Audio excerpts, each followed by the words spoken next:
Let's get it.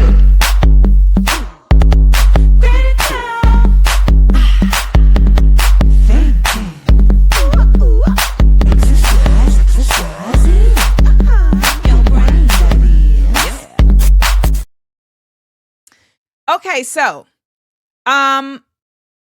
this news cycle that's going on right now is really all about Cory Booker, right? And that Cory Booker was talking for the longest time that anyone has talked in the at the podium in the Senate. The longest filibuster had been held by Strom Thurmond in challenging the Civil Rights Act of 1964. This is not an actual filibuster because Cory Booker was not holding up legislation. Oftentimes a filibuster is done to continue to be able to whip votes while the process is happening. There's also this effort to kind of just slow process. But nonetheless, he got up there and he talked, and there it is. People had responses to this. So there's been a lot of responses to this that I have seen. And my response to this was, I guess, well, my response to this was this.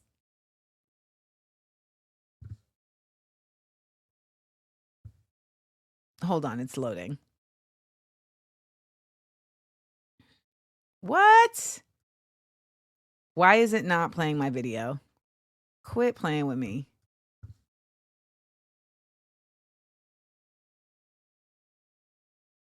Your browser is having trouble sharing your video. This can happen if the file is invalid. The file is not invalid.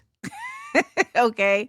But I'm going to do something really quick because I am able to, and bear with me. This will happen fairly quickly.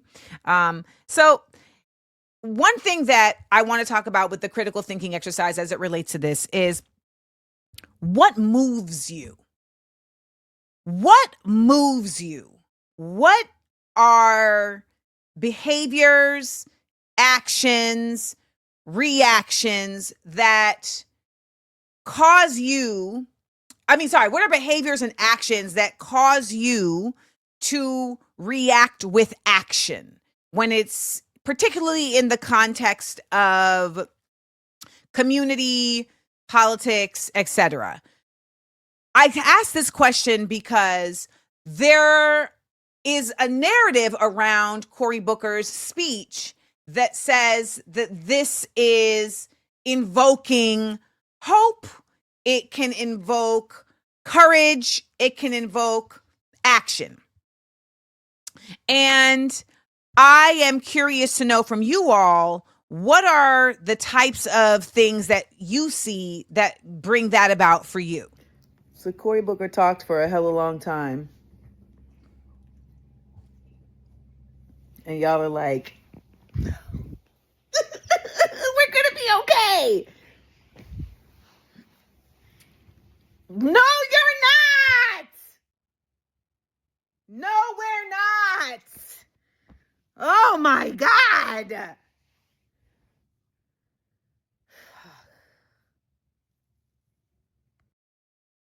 So this was me being just very in the moment. Let's see some of your responses. So there is the deflection. Five Fight says deflection moves them to anger, because I don't know her pronouns. I don't know their pronouns. Danny says injustice, discrimination. Christina says people caring for other people. Actions, not words. People who are doing work to feed people. Humera says injustice, 3 exclamation points. Mariandre says, invoke hope and action to the people in that plane of consciousness, but not for those who think deeper. We'll get back to that. Let's see. There were some other dopes. So Brandon McGrath says the spread of misinformation, and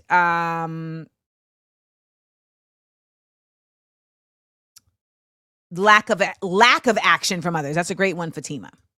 So this topic says a lot, right? Because Cory Booker and his presentation speaks, and the response to it gives us somewhat of a litmus test on where, like, we as a people are in terms of a nation that can actually stand and deliver for itself. And when I see you guys here, there seems to be like a very cohesive mindset that it really isn't doing a lot. Now, I posted that video, and here were some of the responses that I got on YouTube. One person said, well, Turk Tim, Timme, says the person who can never find any good in any situation and wonder why you're highly disliked.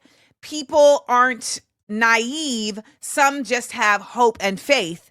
People understand voting properly and getting rich people out of the elections, which hopefully will make a change.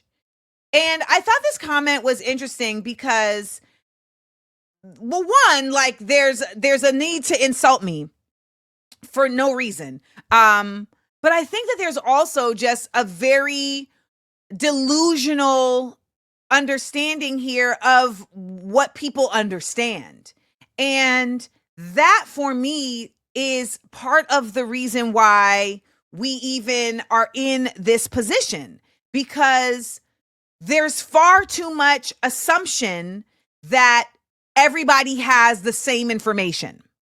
And that assumption keeps a lot of people from even feeling like it is their responsibility to educate or to, inform. As Adrian so aptly states here, do naive people even know they're naive? Otherwise, they wouldn't be naive. And Evelise, I love that name. Am I even pronouncing it properly? Ivelisse. Either way, I'm with it. I think this comment shows how lost some people still are, even with everything we are seeing. I agree. Like, I think that there's also a confidence in this commentary that is disconcerting and that speaks to the work that we're doing here at Views from AmandaLand. So another person said, Amanda, what have you done to help? Please tell me, because last time I checked, you decided to publicly drag Kamala Harris during election time for some minor-ish when you knew who she was up against. So you had a small part in driving away some of her votes by your supporters. Now we're here, and you are downplaying Cory Booker for doing, quote unquote, something in the face of the country's ongoing catastrophe. Girl, bye. I'm going to take a sip of water.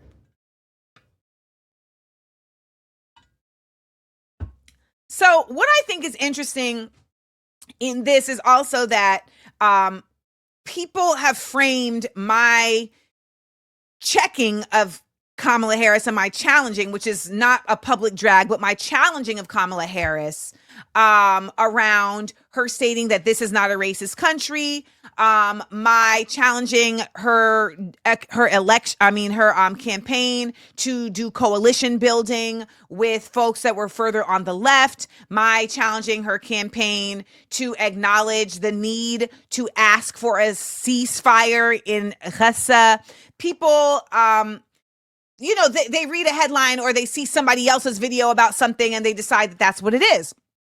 And that was the work, right? Like, that was the effort made by those who were paid to discredit my voice, because I had so many followers and I was making genuine challenges to her campaign that, had a groundswell formed, would force them to actually do what could possibly have been very, very helpful in pushing back against the inevitable pressing of Project 2025 to where we are. That being said, because I am a leader and I can lead the people.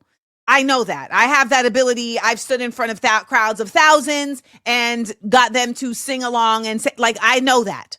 They know that too. But the truth of the matter is that when I see comments like this actually, to me, is reflective of the naivete that the last person thinks doesn't exist. Because what Cory Booker did was not something.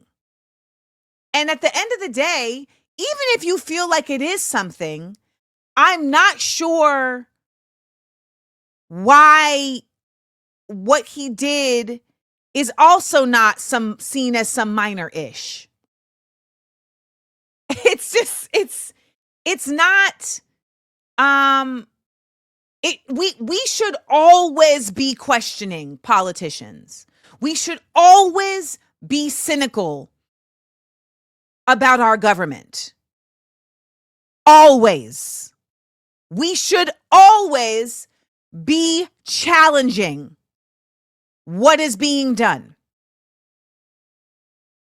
This next person said, did I join Patreon for nothing? I don't think anyone thought that, meaning that we're going to be okay. It's still historic. Can you find anything positive about what happened tonight? I try to roll with you, but you be on BS. I don't know what this lady's real name is because I really want to just remove her from the Patreon. However, so yes, you did join Patreon for nothing if you expected a space that would honor platitudes, that would honor empty actions, that would honor political theater and performative politics. Because here at AmandaLand and in the SEAL Squad, we are a relatively small group of people who have big hearts and big ideas. And we understand that that's always the way it goes. It is always a small group of people who have to do the big work, y'all. Okay? It's always a small group of people that got to do the big work because everyone is special, but to be in touch is rare. Okay? To be on the higher vibration is rare because it requires responsibility and obligation beyond the capacity that most people seem to be able to grasp. It requires accountability that most people are not able to keep themselves to. So, if Cory Booker had been up there in that speech and been disruptive, I would have had a different response. Now, there are great spaces that do have similar responses. This person said, besides the fact that he supports funding a genocide, why didn't he do this when there was an actual bill on the floor like the GOP spending bill that recently passed? Thank you. Thank you. Yes, correct. This is asking real questions, challenging real questions. Next person says, he didn't stop a single bill, kissed Israel's butt, and his stunt is to fundraise. He's a clown, and so are you for getting duped. This show was about bringing people back to a democratic fold to keep them folded like a napkin. What is a folded napkin? A napkin that's not being used to clean anything up. And that is how this country stays functioning in corruption. By having a bunch of people who are folded napkins into the fold of the establishment. I loved this comment. They said, I like how when the ladies wore pink, it was performative nonsense, and it was. But when a man does equally pathetic performative nonsense, it's important.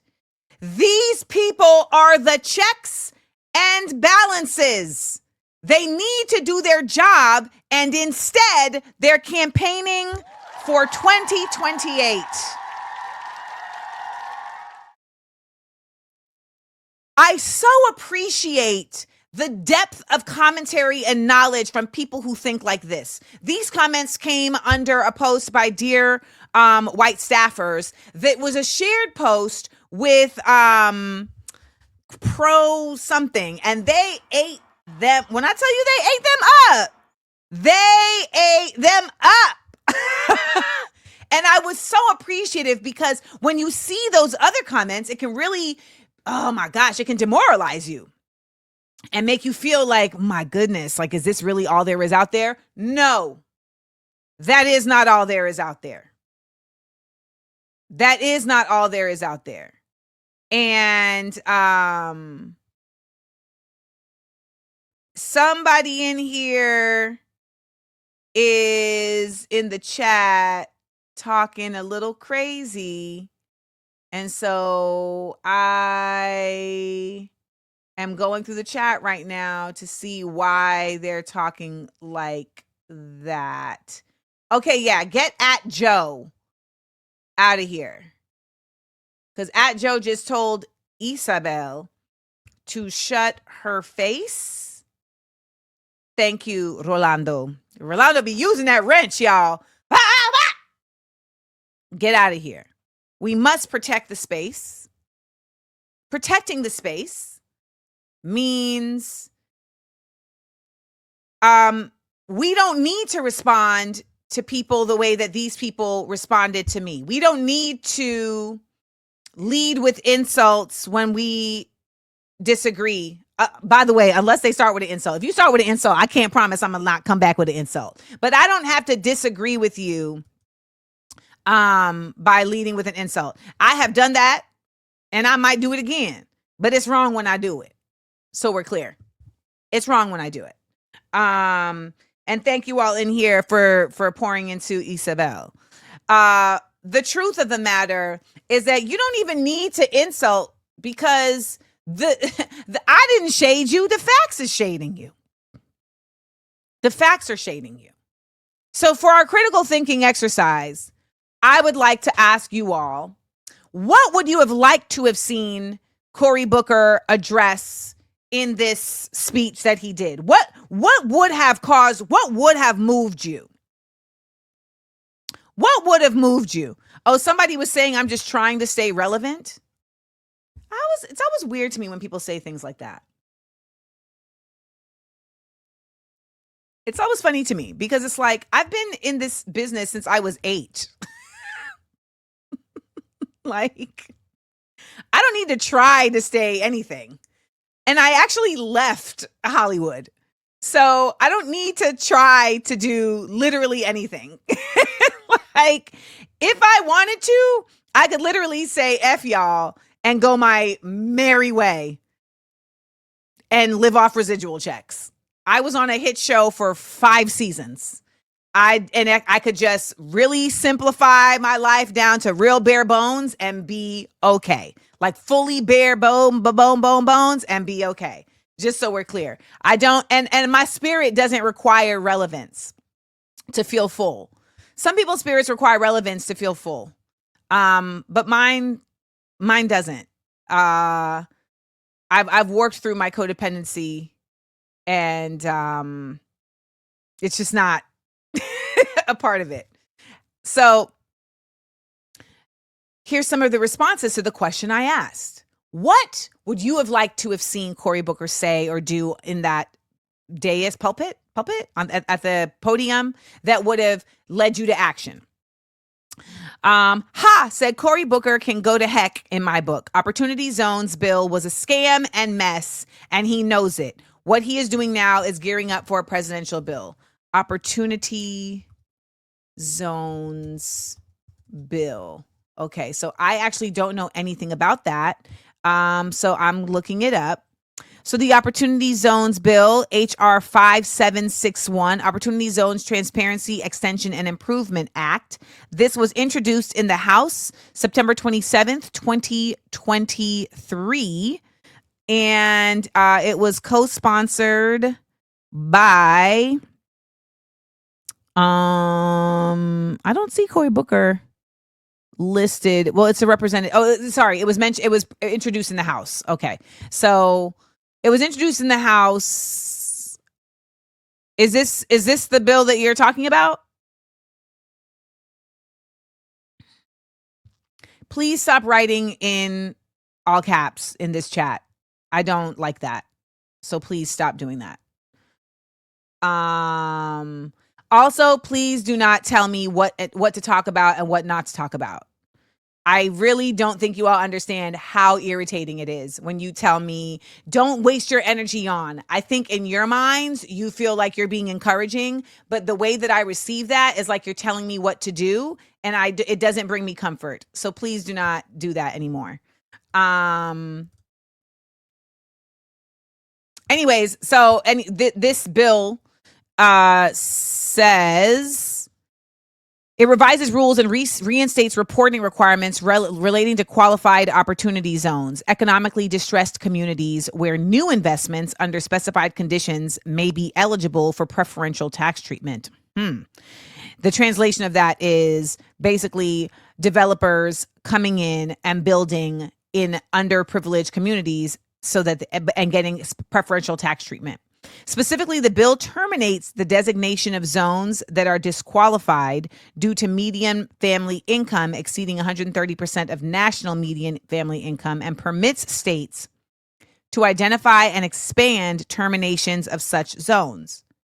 The bill also reinstates reporting requirements for qualified opportunity zones and imposes penalties for noncompliance with such requirements, extends the opportunity zone's temporary deferral period for qualifying capital gain. Well, anytime I see qualified capital gain, I'm gonna.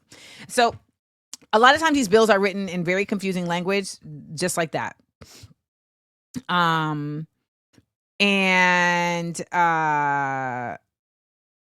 This person continues to keep going, even though I just said I don't like that.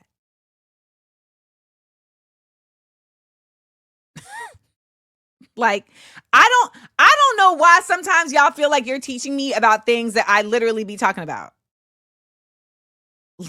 Like, I don't need you to teach me about who's a worthy opponent and who's not. I don't. I know the difference. I don't need you to tell me what the difference is. Okay?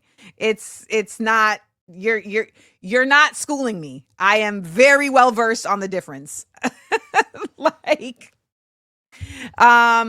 so here's some responses. Okay. If Booker called out his party, this is Nia. Hey, Nia. If Booker called out his party and called out himself for accepting money for AIPAC and for wanting to become a career politician, that would have moved me. Cassie Carnahan, I love this name. I love an alliteration. Cassie Carnahan said Cory could have talked about how each Democrat has failed us and the working class and taken accountability. Nia was not finished. Nia said, also, if Booker said that we need to remove super PAC funding, from political campaigns, starting with a resolution that he's been working on for years, I would be moved. Christina says, why Democrats never did one thing to make sure Trump was held accountable for his crimes against the people and why he, as a felon, was allowed to be president. I'm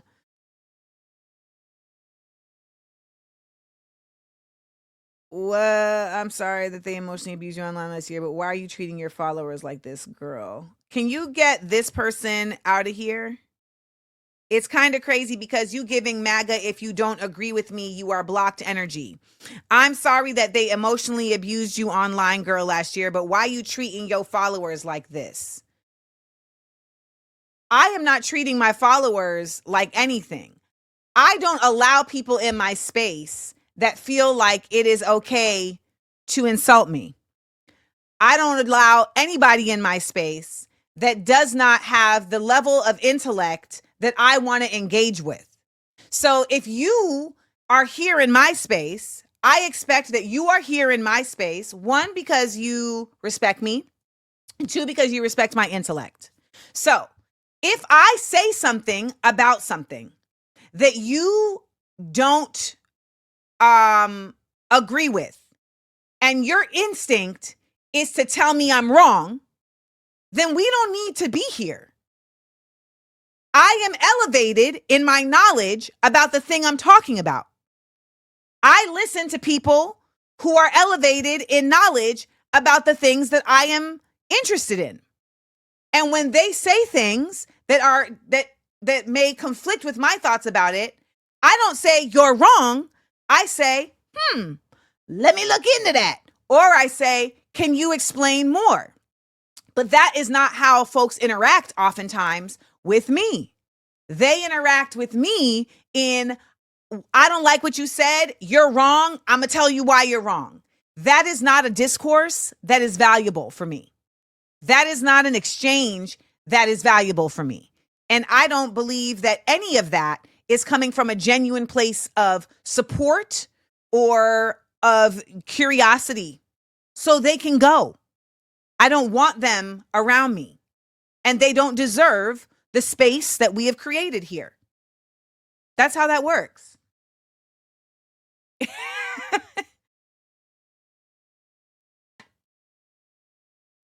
That's how that works.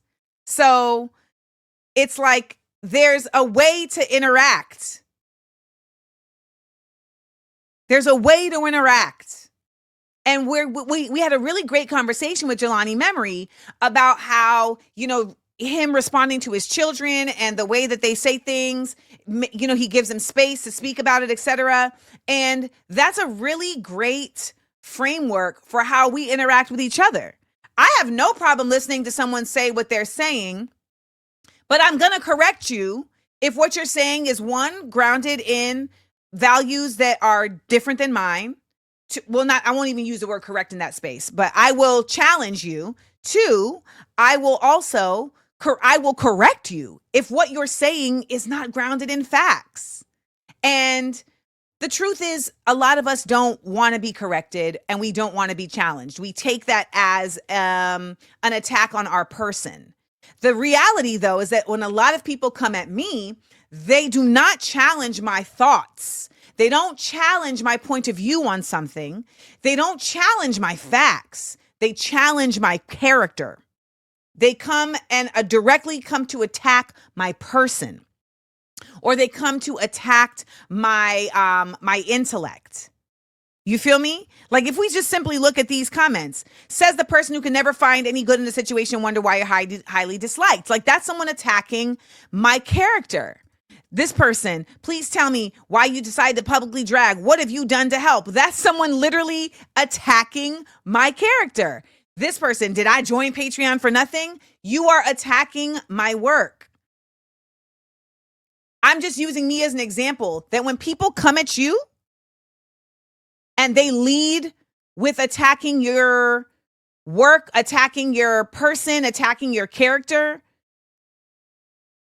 that oftentimes is simply just manipulation and deflection. It's one thing if someone is specifically saying, because of you doing XYZ, XYZ, XYZ, I feel like you are this.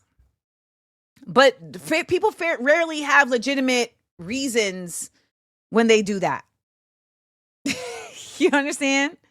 They rarely have legitimate reasons. Let's get back to our question. So what could Cory Booker have done or said that would inspire you in ways that these people are inspired? These people are saying they're inspired. It gave them hope. It gave them faith. And I would love to hear more from you guys about because we can say all day long that we need to challenge our politicians. We need to challenge our public servants. So let's talk about what are some actual ways that we can challenge them. What are some actual methods that can be done to challenge them? And also, for what it's worth, I'd love to hear from you guys if you even think it's even worth challenging them. So Trini Dominican says, the way people feel so confident in thinking they're sticking up for others when they sound ignorant as all get out is wild. Yes. Okay. So Celine84 says, I would have liked to see Booker condemned funding Izzy. He had the audacity to bring in John Lewis in his speech. Yes, he did. Thank you, Zinzelli. Zinzelli, are you from South Africa? Zinzelli sounds like a South African name.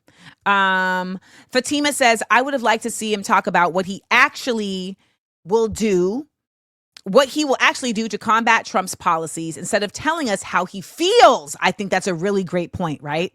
Or, okay, like, what are next steps, right? What are next steps? I think that's a really, really great point. There's a very, it's an easy road to just say how you feel. For me, I would have liked to have seen him at the very least have some very direct actions for the people. And that's something that I think is frustrating, is that I feel like none of these politicians are giving themselves direct actions, but they're also not giving the people direct actions. Like, they'll just be like, you know, what did I see Jamie Raskin telling people to do? Jamie Raskin was telling people, like, you should set up your, damn, he was telling some people to do something very basic that was not going to do nothing. Delisa feels like there is no reason to challenge them. Delisa says, no more challenging. We need to create our own party because these performative minions clearly don't care about the people. Julie E. Smith, MA, says, my major takeaway from all 25 hours was how he kept looping around to tell us that the people are the ones that have to do something about this administration, that we are the ones with the power.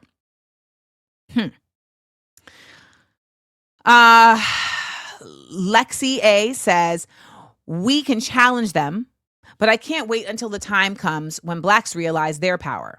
I'm hoping in the future we collectively move away from the party. I think that we are collectively moving away from race as the thing that binds us in our power in this nation.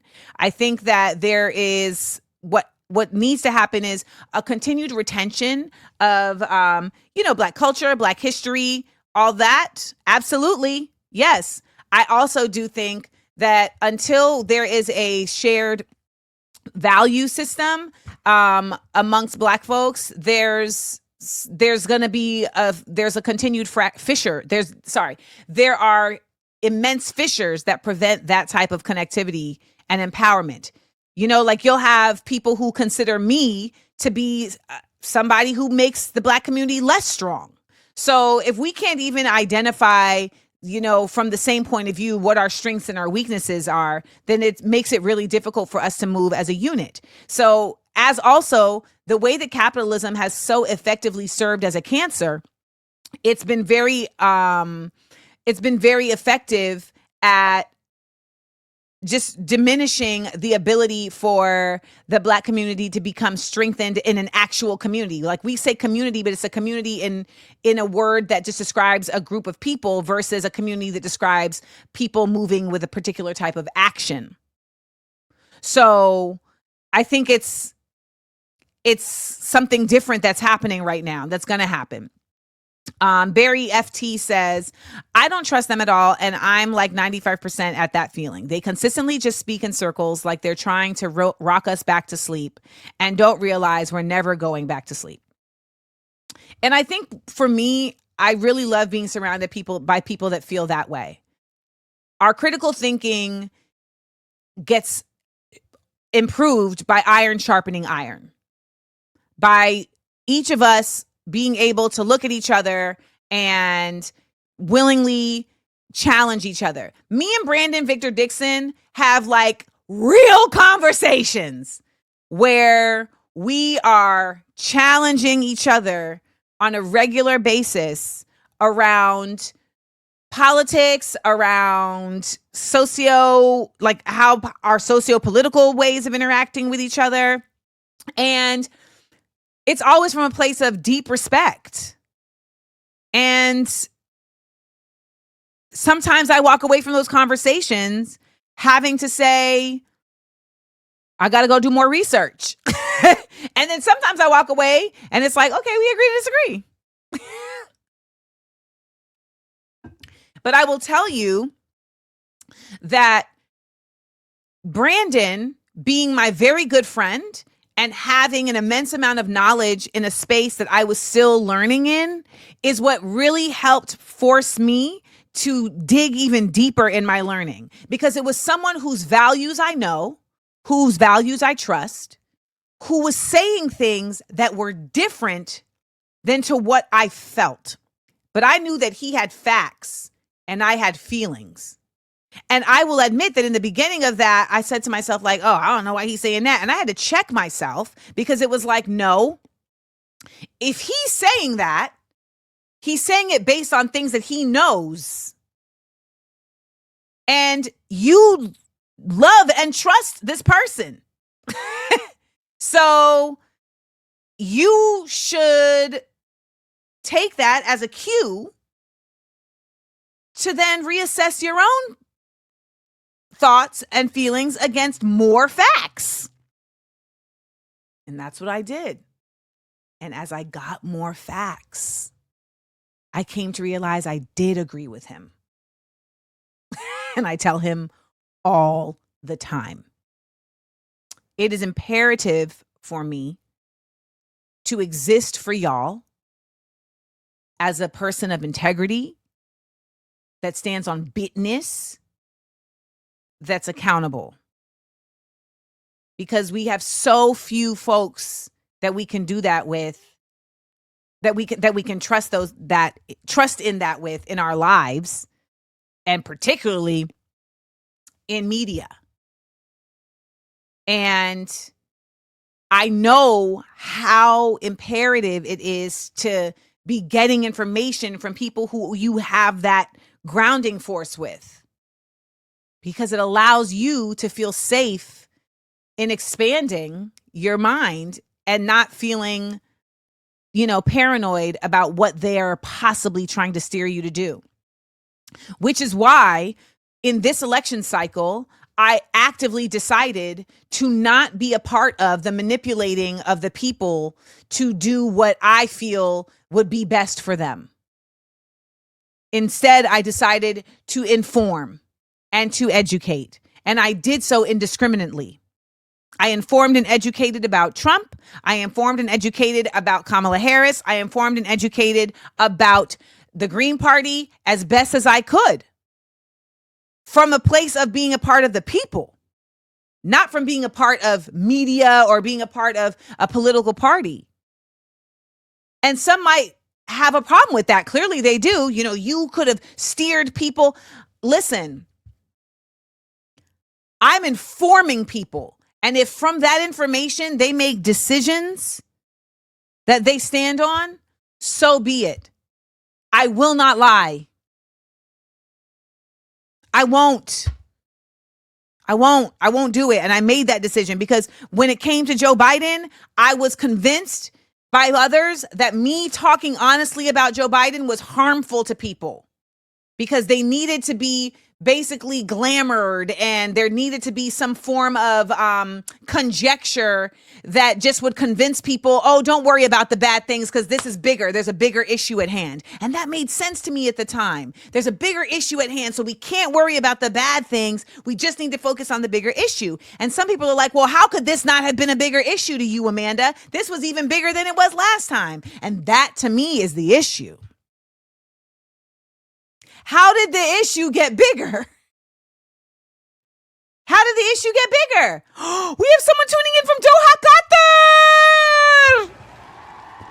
Oh my gosh. Hold on, what's happening?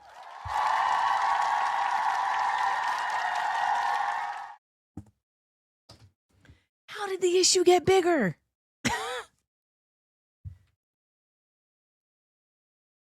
I couldn't be a part of pretending. I don't want to do that. That to me does not form trust. Do you know how many people turned on Malcolm X? Because he felt like he could no longer be a part of the nation, because he was informed of the problematic choices of the great honorable minister Elijah Muhammad and how he was impregnating people in his flock. And Malcolm was like, I can't be a part of this, because I came out of living like that by following this. And in order for me to continue to be true to this, I cannot simply turn a blind eye to that, because that would be me being hypocritical to the thing that saved me. That would be me being disingenuous to the thing that saved me. Thus, I would be being disingenuous to myself. He couldn't do it. And now people love to throw Malcolm's name around. They love to throw Malcolm's name around without acknowledging what Malcolm lost in order to stand in integrity. And he lost safety, and he lost brotherhood. He lost a lot. You know? When I talked to Claudia de la Cruz of the PSL party, and I say, what do you feel like this election accomplished? What was the goal? And she was the presidential candidate for the People's Socialist and Liberation Party. And she said, it was education. We got people educated that never would have even been interested in understanding. People became interested that may not have even bothered. Someone said, can you please go for Cory's record in this episode?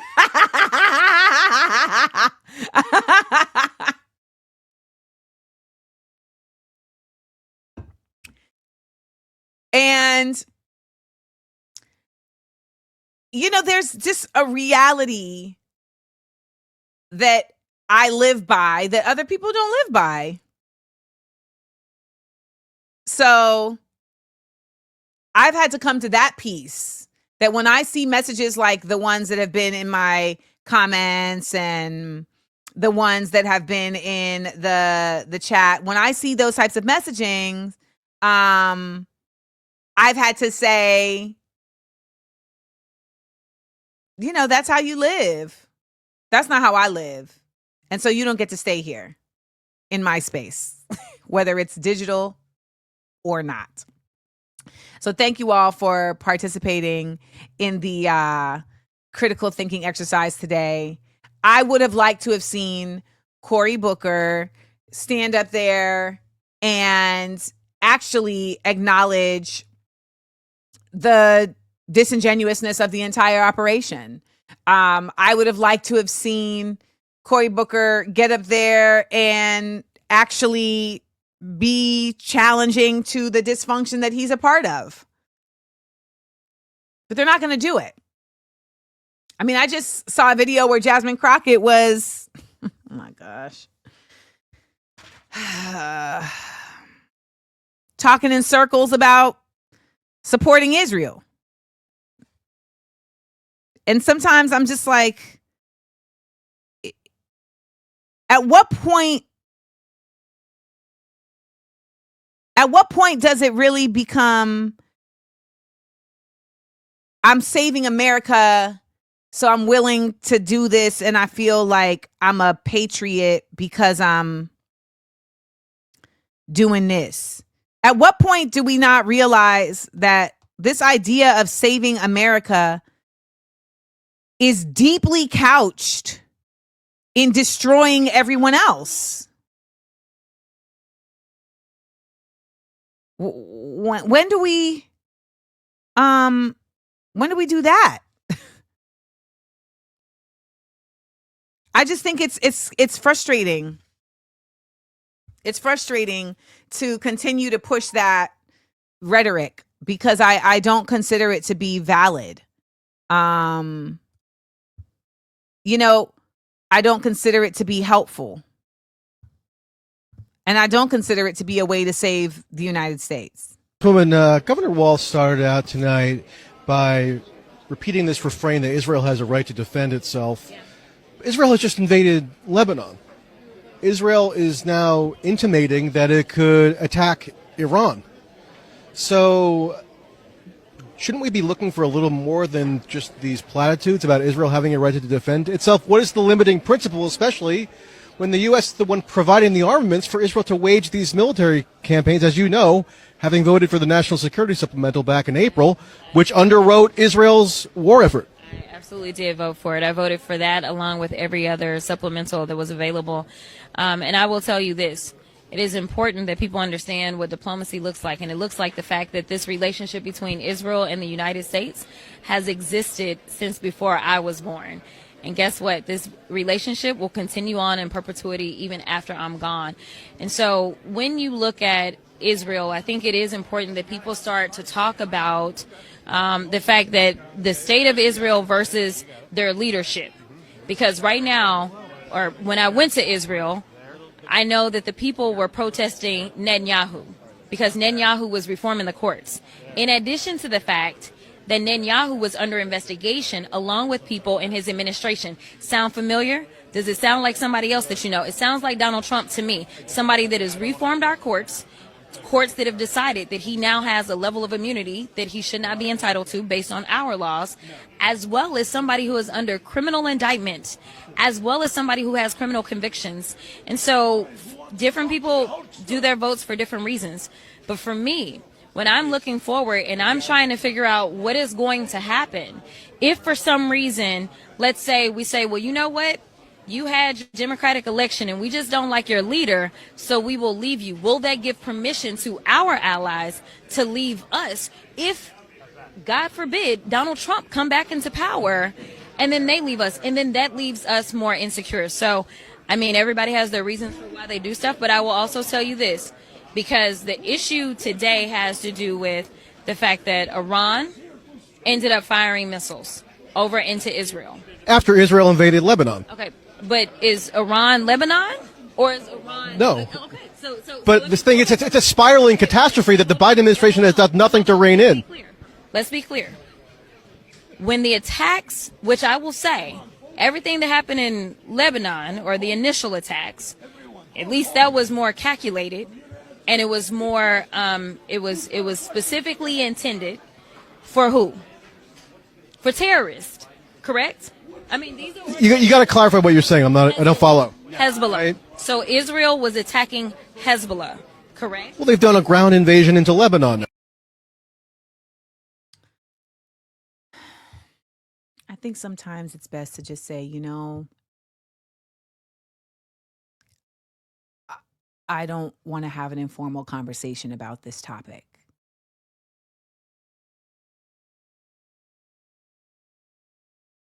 Also, just, the hypocrisy of suggesting that on responding to firing on Lebanon is problematic, but the United States funding the ability for Israel to fire on Syria, Lebanon, Iran is okay. This is the thing that I want folks to also understand. It's like, it is enough to just not rock with somebody because they won't say no to the genocide.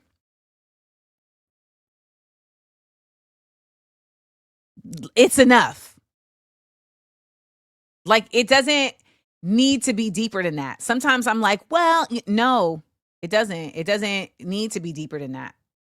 Like, I feel like it's quite enough to just be like, I don't rock with these folks because they do not, they don't speak up about or speak up against the genocide, period. And there may be people who feel like there needs to be more. I'm not one of those people. I don't feel like there needs to be more. I don't if feel like you there are a needs to U.S. be... citizen, either by birth sorry. I don't think there needs to be a deeper reason. I think that's sufficient. Here's a picture of Jordy. Just take that in real quick. Just taking a picture of Jordy. Sometimes we just need to take a break. And just taking a picture of Jordy. Okay. Look at that. Look at that little baby. Look at how happy that baby is. If genocide isn't a deal breaker for you, then you're not someone that needs to have access to me. Thank you, Jessica. I enjoyed laughing and learning with you. Please make sure to like, comment, and subscribe. And tell your friends. Also, listen to the podcast. It's available everywhere pods are casted. Listen ad-free by subscribing to Patreon Amanda Seals. Come on and join the Seals Squad. Views from AmandaLand. Live 10 a.m. Eastern, Monday through Wednesday, with content on Thursday and Friday at YouTube Amanda Seals TV.